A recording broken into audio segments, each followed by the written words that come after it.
Sasa nilikuwa sema kama hujawahi kuwa crazy love, hujawahi penda, yani uweze elewa au sikiliza. Sema mimi nataka kujua muziki wa aina gani huu? Hii ni R&B. Haijakaa kibongo flava. Imekaa kabisa anamtafuta Chris Brown. Beauty ni afro lakini mimi ni kabisa R&B. Okay. Inasema kabisa mimi na Chris Brown ni ndugu.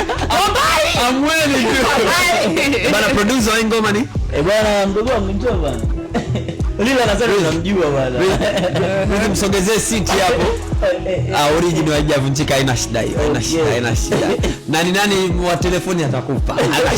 Hana shida. Kama imevunjika atakupa. Bana producer mdogo. Sema mambo yake makubwa kinoma. Big time. Lila mambo vipi? Kwema. Hii project yako ya ngapi kufanya na platform? Hii kama ya tatu. Okay. Ni nini cha tofauti ambacho umekiona kwake ukizingatia na project mbili zilizopita? Tofauti uko mkubwa sana kwa sababu usijui muelezeaje. Kama hujalipwa sema. Wewe tunaka utaratibu cha unalipwa hapa. Naongea hapa. Wewe unamtaja mzee wa kipato. Jamaa amebarikiwa sana, ana kipaji. Okay. Yani ndio hivyo. Yani nadhani ufupi ni uko hivyo. Okay. Sure. Mlianza vipi kuconnect wewe na yeye?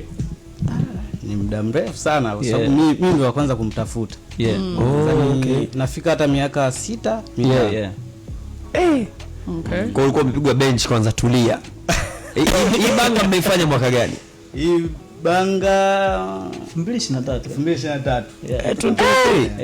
Leo ni 2026. Ndio mmekuja kuitoa. Mlirudia au vocals zile zile? Na maboresho kidogo tumefanya. Okay. Unajua platform watu wengi wanaendaga kwa producers wakubwa, utasikia sio kina nani. Nini kilikufanya ukaona okay jamaa amenitafuta miaka 6 iliyopita, acha nimpe chance? Kama alivyosema wakati amenicheki ni kipindi ambacho natoa chuki. Kwa hiyo nilimweka tu karibu, lakini ndo alikuwa pia mwenyewe anaanza mambo ya production. Kwa hiyo nikasema huyu nitamfanya awe tu karibu, awepo around, then ikifika time tutafanya. Lakini kwa kipindi hicho pia tulikuwa tuna record ngoma zilikuwa zitoki. Kwa hiyo nilikuwa namfanya pia naye afeel kwamba okay tunaweza tukafanya kitu siku moja na tukapata kitu kikubwa.